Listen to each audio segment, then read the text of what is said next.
Sageli seostatakse harjumusi piirangutega, justkui oleksid need reeglid, mis võtavad meilt ära spontaansuse ja vabaduse valida igal hetkel oma tegevussuunda. Tegelikult kipub tõde olema just vastupidine. Harjumused ei ole ahelad, vaid hoopis võti suurema vabaduse juurde.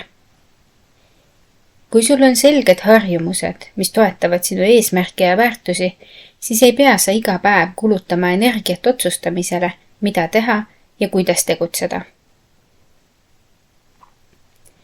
Näiteks, kui sul on harjumus hommikuti liikuda, kas joosta, jalutada või teha kergeid harjutusi, ei pea sa igal hommikul pidama sisemist võitlust voodis edasilesimise või treenimise vahel.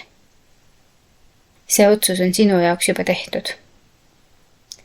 Vabadus ei tähenda pidevat improviseerimist, vaid võimalust kasutada oma energiat olulisteks asjadeks, selle asemel, et takerduda pisidetailidesse. Mõtle näiteks inimestele, kellel puuduvad selged harjumused. Kui nende päevad on kaootilised ja tegevused juhuslikud, tundub esmapilgul, et nad on täiesti vabad.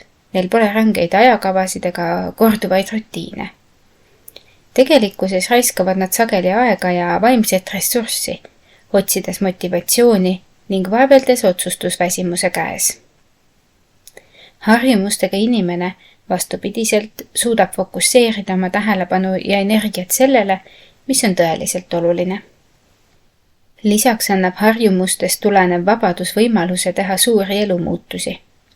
Kui oled harjutanud ennast elama mõõdukalt, ilma liigsete kulutusteta, on sul rohkem võimalusi jätta töö, mis sind ei rahulda, ning alustada midagi uut. Kui oled harjunud regulaarselt uusi oskusi omandama, ei ole karjäärimuutus sinu jaoks nii hirmutav. Kui sul on harjumus hoolitseda oma vaimse ja füüsilise tervise eest, ei ole ootamatud muutused elus nii koormavad. Harjumused ei tähenda jäika rutiini, vaid vabadust, mis tekib kindluse ja ettevalmistatuse kaudu. Need loovad sulle tugiraamistiku, mille sees saad oma elu suunata nii, nagu ise soovid. Ilma selgete harjumusteta oled justkui laev keset tormi, sõltuv juhustest ja välistest mõjudest. Tugevad ja teadlikult loodud harjumused muudavad sind aga kapteniks sinu enda elus. Seega ei tasu karta, et harjumused võtavad ära spontaansuse või elurõõmu.